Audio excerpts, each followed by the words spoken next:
Hello, my name's Nathan and I'm a solo game developer. I'm currently working on a game called Coco Loco. It's a cafe dasher game where you serve hot chocolates and other goodie beverages. Now, this game is influenced a lot by the games I played growing up, and the one I want to talk about today is Club Penguin.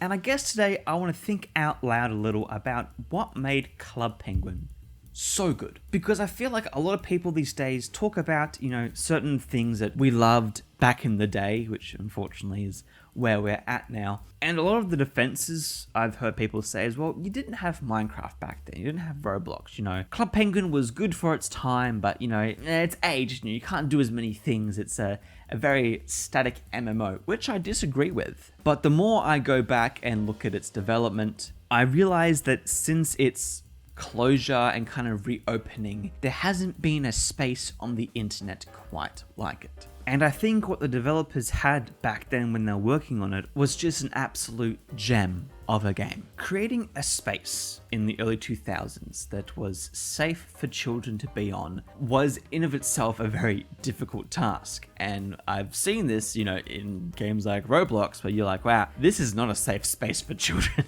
This is really bad. All these kids are on here doing this stuff and saying these things. Club Penguin was so much better moderated. And I think what they accomplished was something that I think the bigger companies want on brand, but they aren't necessarily, going towards. And I think it all comes down to safe roleplay. And that sounds kind of weird, so I would even say, it was a safe pretend, something that you would probably do in a playground with your friends growing up at school. You could also do on Club Penguin, but having it in a video game form where you can actually see and live out your, penguin fantasy is something that a lot of people enjoyed. And we've seen this in countless other video games like The Sims, like Animal Crossing. Being able to live as an adult for children is such a sought after thing that all you want to do growing up is to be an adult for most people. You play mums and dads, you play shopkeeper, you play all these games simulating adult work. And Club Penguin takes that and obviously puts a more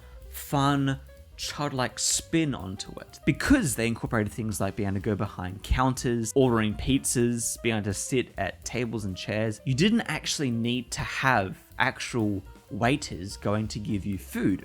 All you needed was text bubbles, emojis, and emotes, and kids can just make up play on the spot. There were a lot of people who didn't have memberships, like myself, who spent a very long time on Club Penguin.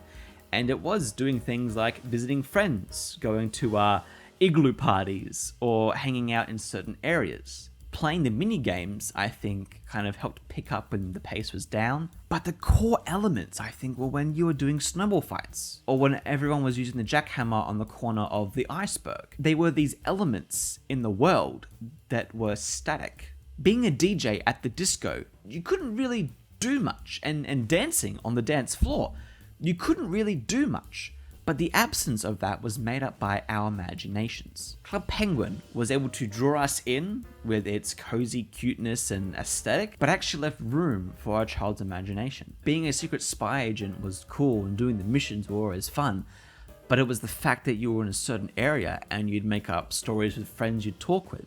And I think it's a really important thing for game developers to kind of realize and incorporate more, because I think as games get more and more advanced, those pieces are being filled in more and more. When you look at older games compared to now, there were a lot of gaps that our brains filled in. It was very much like reading a book. Where now I think a lot of that is being taken away in our modern games, because things are just getting more realistic. You don't need to imagine how it would look like for someone to craft something when you can quite literally see them crafted with the very pieces. I think of other games of the time, kind of like Mushy Monsters, or even Tamagotchi, where things obviously were imagined, I think, in my mind at least as a child, when I was away from the game.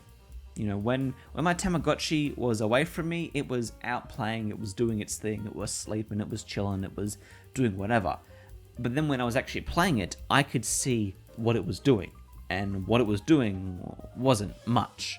Where with Club Penguin, when you were actually playing, that was when the most imaginative parts were actually going on.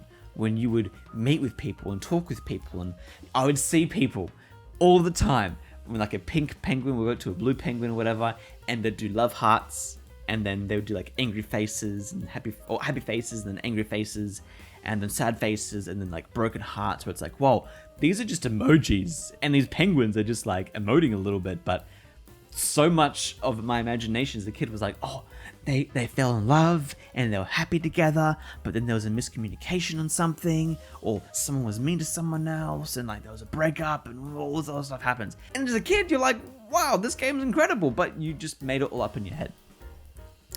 And I think because Club Penguin catered to that, they made sure that you could go up to things, interact with things, that the environment wasn't only interactable, but it was able to play pretend in, is what made Club Penguin such an incredible game, and something that's kind of bled into other games over time. Obviously, things like Roblox, I don't even want to get into that, honestly, because it gets weird real quickly. But I even think of things like games like Minecraft. When I was growing up, we would always end up making a little town together. We'd have like a sheriff, and we'd have a shopkeeper, and we'd have, you know, the blacksmith or the police officer or whatever. Like these are like teenage boys, you know, doing this. We would make these like western towns or these villages and make these laws. And it's something I think that we as humanity do, obviously, in the real world, because it forms structure. But it's funny how we then simulate that in play because it's fun. It's just something to think about, and I thought I would share that with you all. Thank you for watching. If you want, there's another video of mine that you can click on and check out. But until then, thank you all for watching, and I'll see you in the next video.